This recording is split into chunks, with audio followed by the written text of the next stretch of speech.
Hi, and welcome to Power the Network. I'm your host, Tim Locker, Vice President of Broadband here at CBM. We've got a returning guest this week, Mr. Jason Johns, Vice President of Network Development at Gateway Fiber. He was one of our early guests, a couple years back. Looking forward to having him back in and seeing what's changed and what's not. So let's get into our conversation. Jason, thanks so much for coming in again today. It's great to have you back in the studio with us. So it's been a couple years since you were last on. So first time in the new studio. Yeah, you guys moved on me. Yeah. I like it. A little closer for you this morning. It was a lot closer for me. Appreciate that. Yeah. Lots changed in the last couple years. New title, a couple of mergers, new corporate headquarters in O'Fallon. What's your day look like today versus a couple years ago? It's kind of funny. I was trying to think back when I was here, back in 24, I believe. We had just launched Minnesota from Gateway, our first market out of St. Louis. It's been a wild ride. I can't believe it's only been 2 years. Seems like you said, a lot has changed. Yeah. We've merged with a sister company out of Kansas, so we're operating in Kansas now. We've launched North Dakota. We've launched Massachusetts since then, so it's been fun. It's a whole different ball game today versus then. Problems have changed and gotten a little bit more unique for us, but it's been good. Like what kind of changes are you seeing? What kind of issues? Well, the biggest one recently, I think, over the last, we've had two big changes from an industry perspective. We got some supply chain issues going on right now. Yep. Not only with some of our with our fiber and probably tied to some of the data center stuff, and then with the global situation and oil, we've seen a lot of price pressure on our conduits and different things like that. And that's always kind of a moving target. You never know politically what's going on or what's, it's a guessing game, right? If there's a war, the price of gas has always been just, up and down, so it's a guess. We had that conversation, earlier this year when we were doing our own budgets, just in terms of, fuel for for everybody that's on the road. We don't know if it's going to be $2 or $5, so it's kind of hard to, how do you work around that when, the cost of duct is 25 cents a foot, and then it doubles to 50 or 60. How does that affect? Does that affect how much you can build, or how do you work around those challenges? Yeah, you got to bake that into your budget as it changes. I think the biggest thing for us on the conduit and fiber is like storage. Like you can decide to hey, you're gonna purchase 2 million feet of conduit. Yeah. But then where you can put it? Yeah. When you got truckloads of conduit, and so we're working through those logistics. Yeah. So then you just have a different cost in yard space and storage versus and another ship. You got to ship it somewhere else, and so there's all it's a puzzle piece, and it's fun putting it together. It's a challenge though. So 2 years ago, you guys were in a major growth phase. My assumption is that's still the case. Would you say, looking back 2 years, are you on track? Are you doing better compared to what you were, what your goals were? Well, I think if you go back 2 years, we would be on track, or maybe even ahead of where we wanted to be 2 years ago. But those goalposts move, right? And so we've accelerated our plan and where we want to be and where we're going. So. The industry's changed too. I would say that it used to be like if I used a couple different analogies, I would say like it used to be, like the gold rush. Everyone's trying to stake their claim to their market, to their area. Competition's changed. Now I feel like I was thinking about this morning. I feel like it's, remember the movie The Gangs of New York? There's a scene where the firefighters come to put out a house fire. And then another volunteer group comes in. And then they just start fighting with each other, and that's kind of what the competition's like right now. Everything's going crazy. Yeah. And so we're trying to find our way in that piece of it too. So you think the competition's gotten tougher? Yeah, it's accelerated. Just like I said that our goals have changed from 2 years ago. So is everyone else's. And so the acceleration of that. Is it more difficult to find target areas then because of that, or are you doing some of those anyway and just trying to do better than the competitors? What's the strategy? Everyone, for the most part, everyone's strategy is fiber first. So you want to be the first fiber into any area. I think you're having to mine more. When we went to Minnesota in 23, late 23, there was a whole metro that was open. Almost all of all of Minnesota was open from a fiber first perspective. You're not having those anymore. You're really having to mine different pockets and be very strategic on where you go. Yeah. So how do you manage that in say a big metro area where, a couple years ago you could get all of it, but now you can get maybe just a quarter of it? Is it still worth the effort and the expense to do it, or how do you make those decisions differently now with the goalpost moving? I think the what looks good still is right. I mean, we look at it from, again, the competition, the density, the demos, where we think we can get uptake. So those decisions are still all the same. You just have to be dynamic and agile to get there, right? I mean, and then you have to. We're always monitoring, the environment around us, because it starts closing in on you. Yeah. So before. You'd mentioned that the goal was number of passings. Still the same goal? That's one of the goals. Okay. Yeah. I mean, a number of passings, and then there's got to be good passings, right? Yeah. I mean, we got to build economically, and then we have to build where we can get a customer, because at the end of the day, it's about the customer. Yeah. So, are you seeing more projects with less density to get to those targets than if the areas are tougher to find? Is that how you get to the number? Yeah. Yeah, I think that's right. I mean, there's still plenty out there. Yeah. I mean, I don't want to paint a different picture, but I mean, we have a group that's very dedicated into finding these passings for us. We got a new markets team, and they bring everything forward for evaluation. And then we got to be able to make our decisions and execute on them. Yeah. Yeah. So what does that group do in terms of public relations with cities or counties and those types of entities involved on the front end? Are they going to city council meetings and different places like that to get the insight on these opportunities, or how does that look? Yeah, that's a great question, and our team is we kind of take a collaborative approach to that, but our new markets team is the front end. They knock on the door first and introduce Gateway and tell them our value prop, and then it gets kind of handed off to my team and our construction and engineering teams, where they can go in and expand on that and tell them how we operate, where we would like to operate, and understand their permitting requirements and pace that we're going to be allowed to build, and so we can figure out exactly how that plays out for us. But yeah, our new markets team, not only from a density and a competition perspective, but they're that government affairs piece of it that really that really shine for us and open those doors.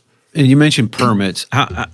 What kind of in the weeds detail on permitting do you see, and what kind of changes from entity to entity, from different cities or counties or whatever? What are some of the ins and outs on those permits? Yeah, the permit piece of it is probably the biggest gating factor as far as how much we can build. What the cities are going to release from us.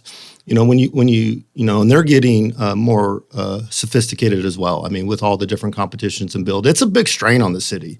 You might have a city, let's just say, of 15,000 homes. And they got to support this brand new project that they had never heard of before. Yeah. Not only from an engineering perspective, but out in the field from a construction perspective.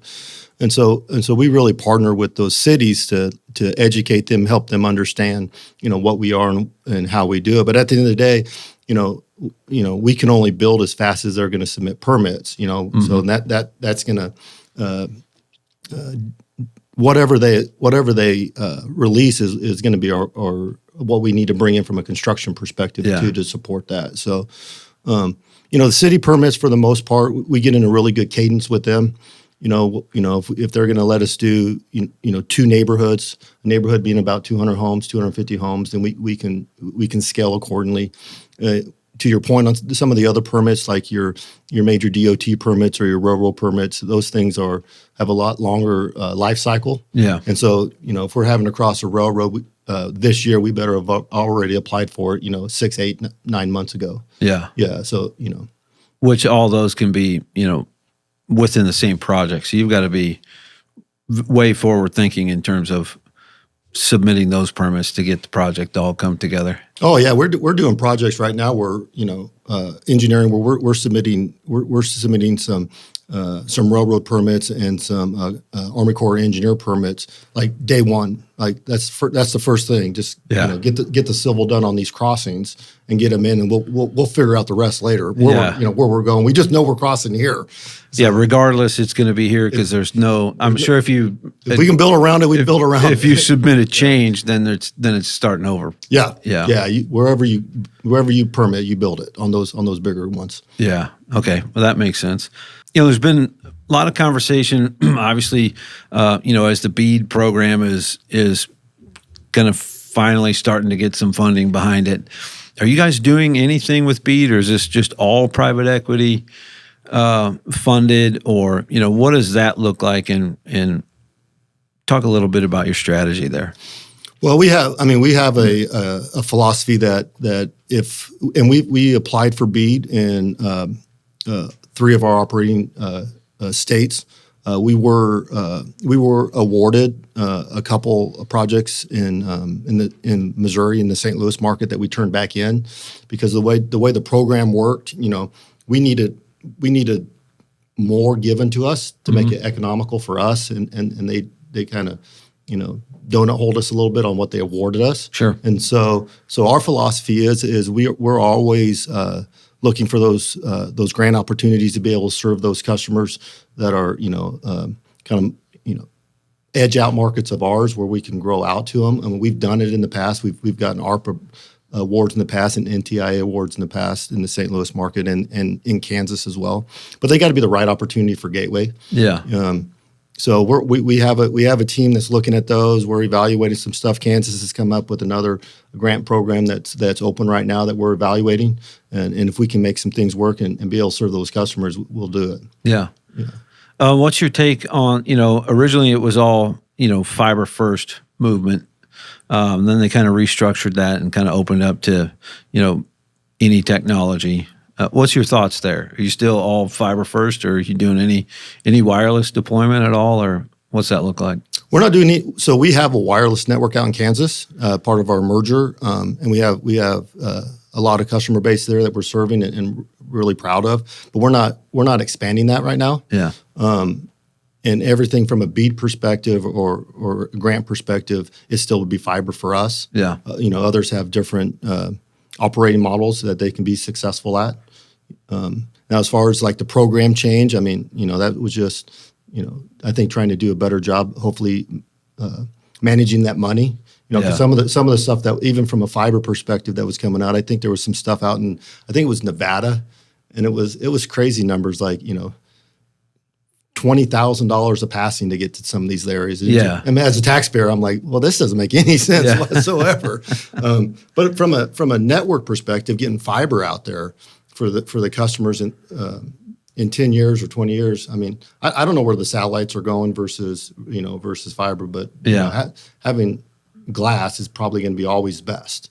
Yeah, that would be my take as well. There's obviously limitations with satellite. I think what's out there now is doing a good job, but I think there's limits on how many satellites can we put up there. It's infinite amount of space, but you're going to fill it up at some point. In my eyes, at some point, right? And then upgrading. So, but yeah, it'll be interesting. Yeah. So you mentioned, number of passings is one of the goals. What are some of the other goals?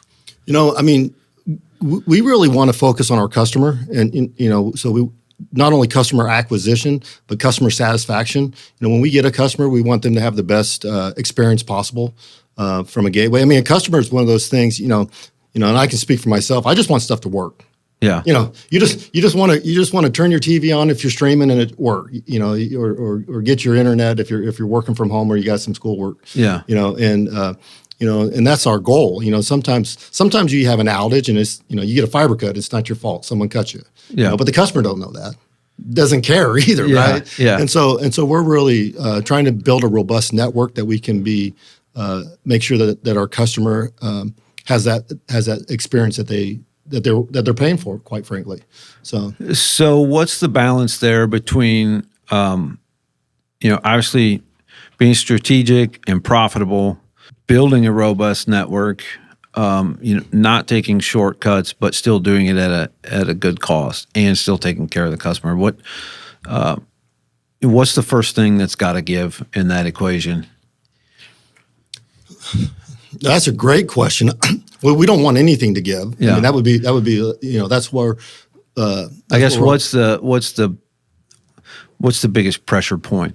Yeah, and that's where we always have to huddle up and make these decisions on.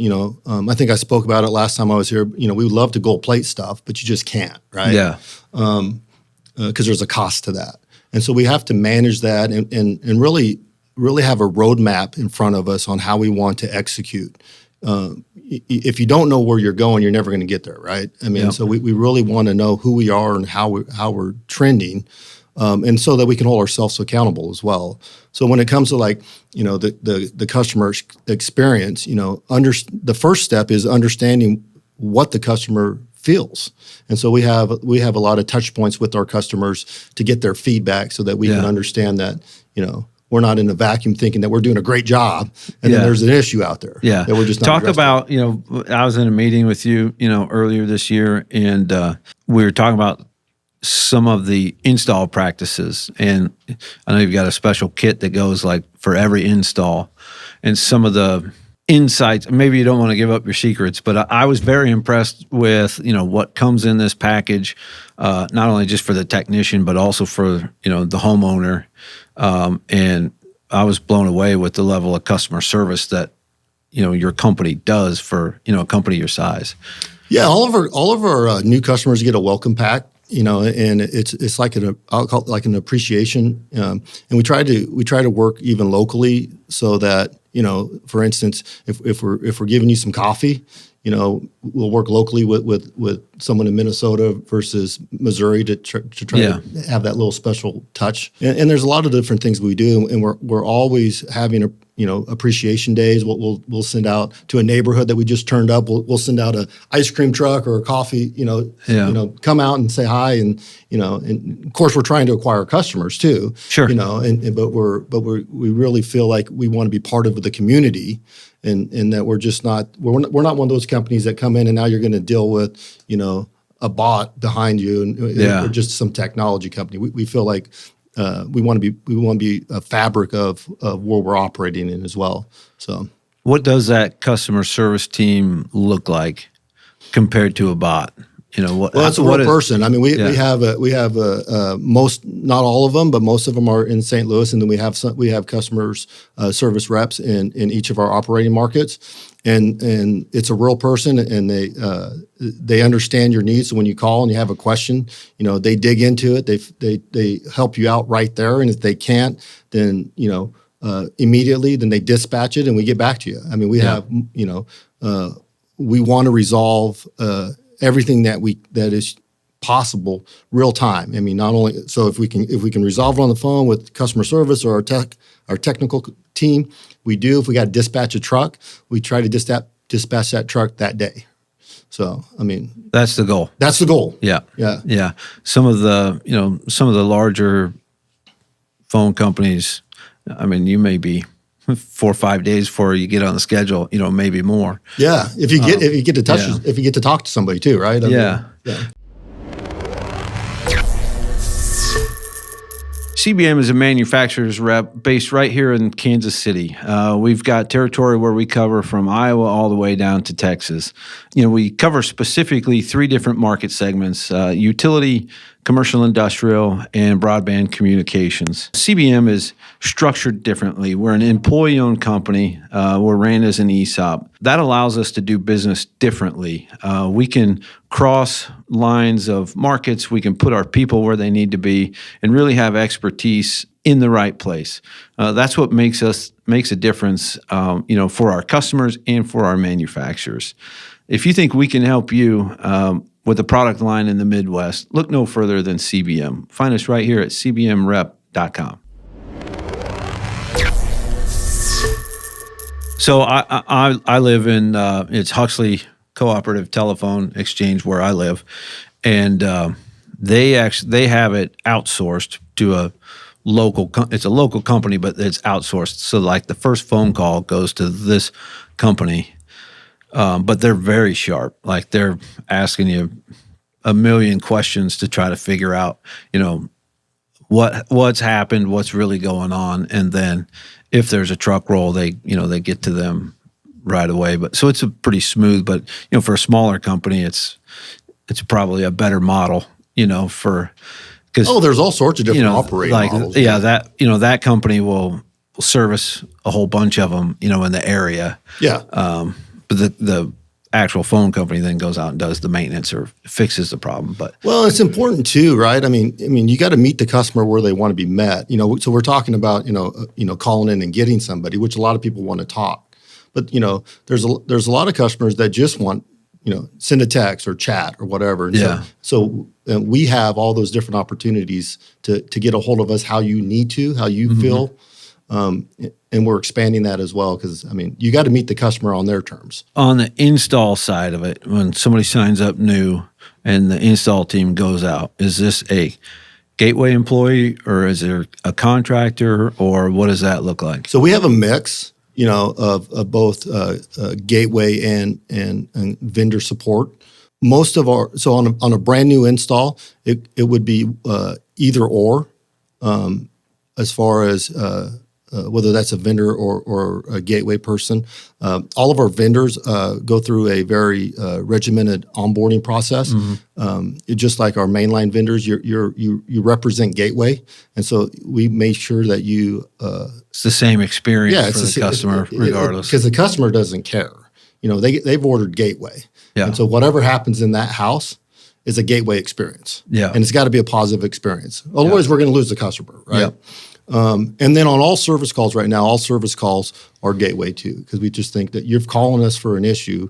We got to be able to get that out to you fast. Yeah. So, and the experience too. It's kind of like that white glove treatment, I guess, where you go out there and our checklist is to make sure that the customer has full coverage, everything's hooked up. When they leave, again, everything just works for the customer. Yeah. Because that's all they care about.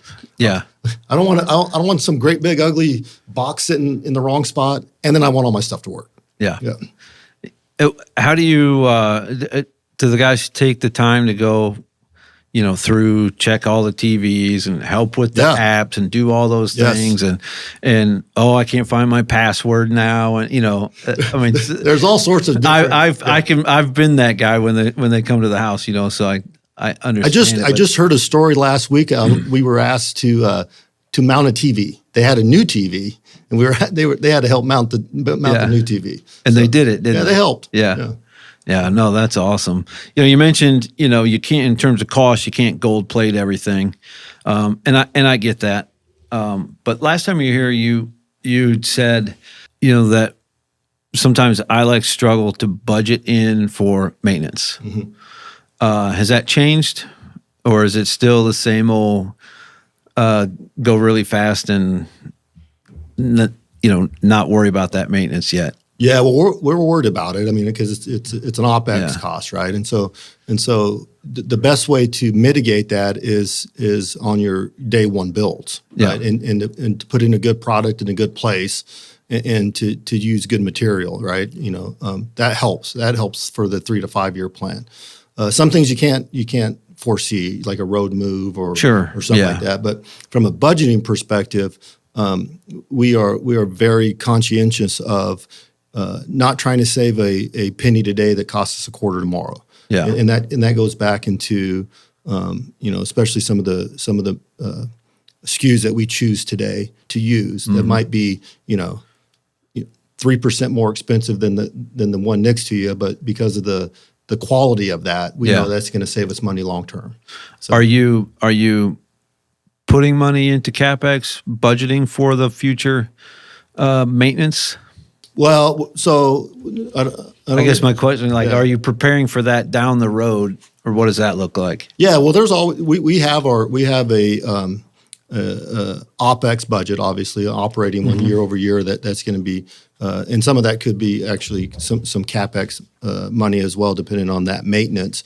As our network grows, what we're spending, in 26 is 4x more than it was in 22. Yeah, and it's just going to continue to grow. But that's just a product of the network. Yeah, and how much footage we have out in the ground. Yeah, whether that's aerial or underground or what have you. So, what's the most costly maintenance? Just a cut, or what? Is there other things that maybe I've not thought about that can? Well, you have cost more. Yeah, you have your planned and unplanned maintenance. So, like you mentioned unplanned maintenance. I would say that the biggest driver of unplanned maintenance is if you have an aerial market and you have some major storm that takes down a bunch of poles or what have you.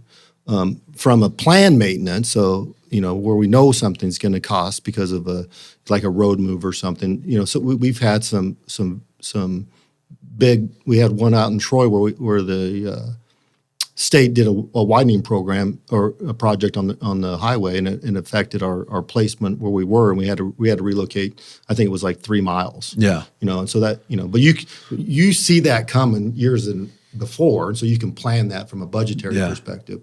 The ones that are surprising is some of these storms.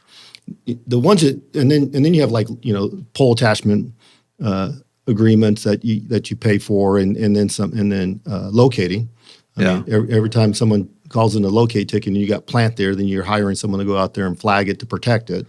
I know the locating was kind of a hot button item we talked about last time. It ain't got any better. Ain't got any better, man. Yeah. That's just a product of all the building going on.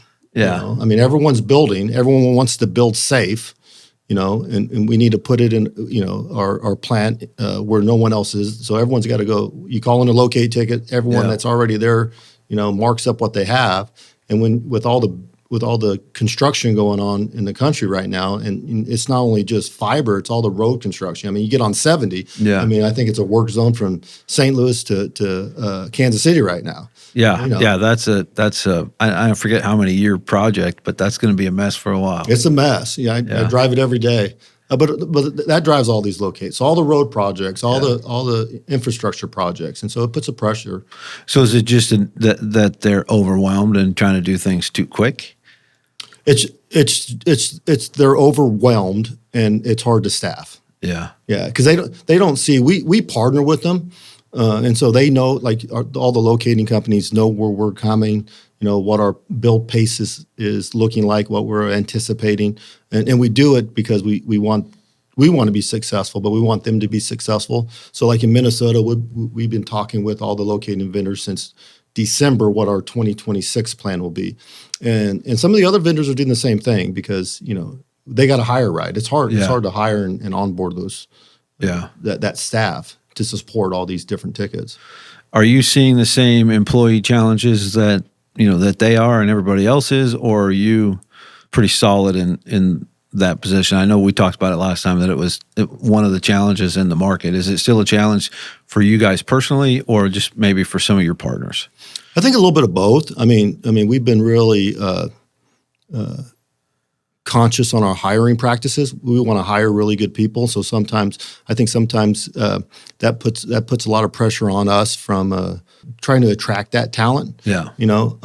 From a business partner perspective, I think that from an entry level perspective from a construction crew, it's been a challenge. There's a lot of turnover in that industry as a whole, and then they're just fighting everyone else that's wanting the same labor pool. Yeah. One of the things that we do with all of our vendors is really grow with them. We don't like to be, transactional. We want to be partners. We want to be true partners. And so we do the same thing with our vendors. We give them a forecast of what next year looks like, so that they can staff accordingly and they can support us, and then we're both successful. Yeah, with the rapid pace that everything's moving, do you find those partnerships more important or tougher to maintain as things get crazier and crazier? I've never felt like it's hard to maintain it. Maybe that's just me. I mean, that's but it's more important. Yeah. I mean, it's as important as ever, and growing. I mean, you want to be working with people that it's a mutual understanding of success. We want our vendors to succeed because when we succeed, and so when there's always a pricing conversation, and vice versa too. And so if you look at our vendor, like on our main line up in Minnesota, for instance, the very first, we still have the contractor that started it for us. They're still one of 4 main vendors up there, and then the other 3 vendors have been with us since 23, 24 as well. Yeah. So it's just a growth, and sometimes they travel with us. As an example, one of the vendors, telecom, that's a great partner for us in Minnesota, just went to Fargo for us.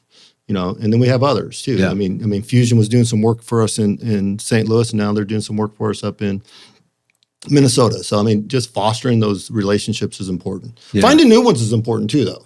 Yeah. You got to grow. You got to grow your network, and as Gateway grows, our needs grow. Yeah. And you got to grow that vendor base and those relationships. Let's circle back a little bit to the hiring process. So for Gateway internally, hiring their own employees, what do you think the secret sauce is there? What do you guys do? How do you attract and maintain good people? I think because that's something everybody's interested in knowing. And for us, we're a small company.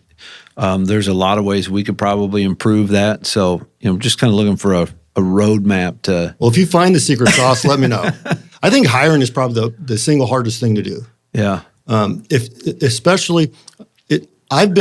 feel like I've been successful over the years, as everyone probably would say the same. When you hire someone that you have a relationship with in the past, you've either worked with them or you know someone that worked with them. Yeah. So it's not like a cold hire. Building your bench. Yeah, I mean, and it's important. The toughest thing to do, or at least for me, I'll just speak for me, is hiring someone that even through a rigorous interview process, but the first interaction that you've had with them was a resume.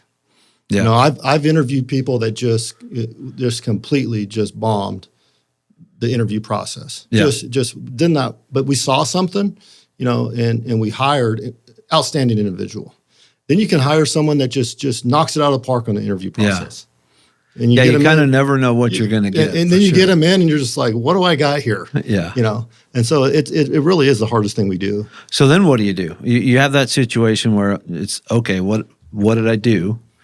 So then what do you do? Well, I read a part of a article or a book. I can't remember where I read it. But a speaker was talking about that the worst thing you can do is be tethered to an employee that's the wrong one, because you get emotional about the hire. Yeah. You're like, this is a reflection of me because I've hired this person. You sometimes, if you know it's not the right hire, then you stick with them too long anyway. Yeah. And it's not fair to the employee either. Yeah. If it's not the right fit, then you got to move on. Yeah. Which is tough, right? I mean, that's probably the hardest thing. Oh, Yeah. Yeah. Well, second hardest is hiring the right person on the front end. Well, yeah, that's true. And I don't know, generationally, I think there's a shift in, in our parents' age, they go work at the mill and they're going to work there for 50 years and retire on a pension.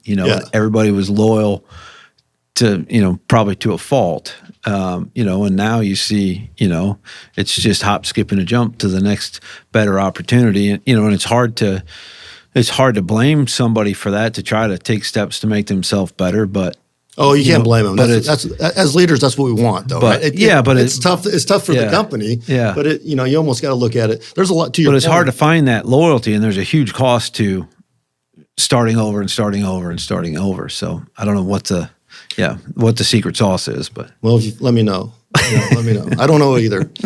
Yeah.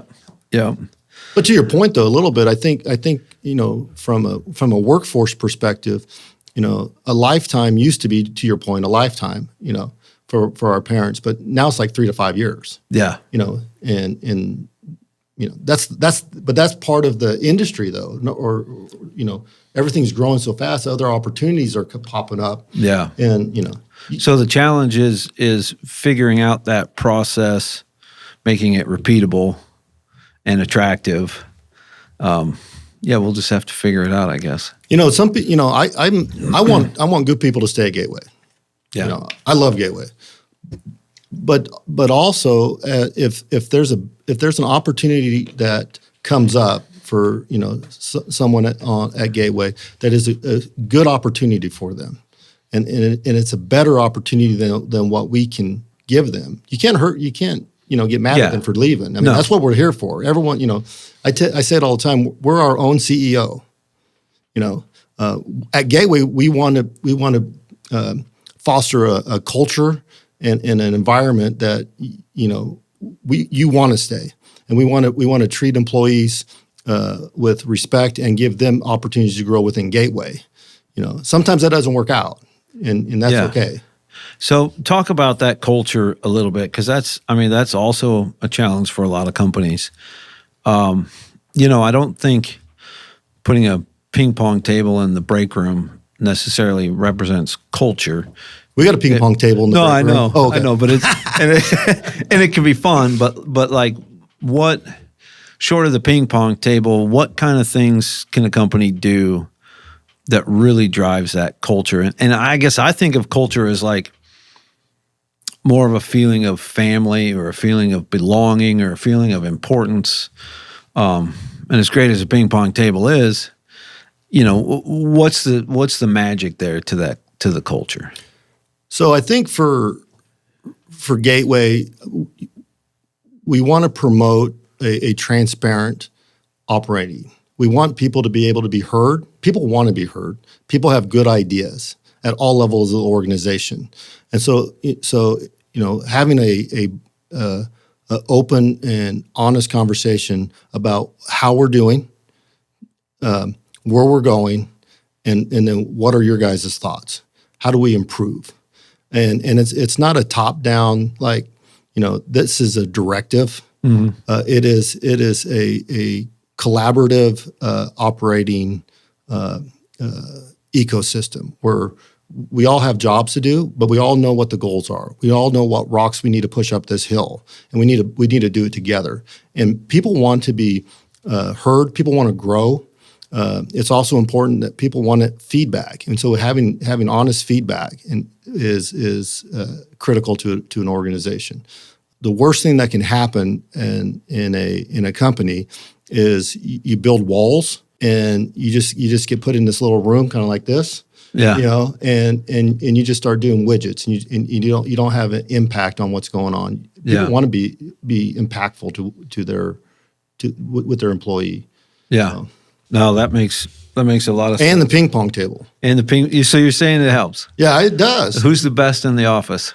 That's probably I'm not gonna throw anybody out there. I don't know. It's not me. It's not you. It is not me. Yeah, we got some fierce ping pong players. Yeah. So I'm frankly not that good, but I do have a wonderful ping pong story. A friend of mine, they have a ping pong table in the basement. I think it was a New Year's Eve thing or something. We were over, and his wife challenged me, and she's good. It was a tough match, and it got down to the end within a point.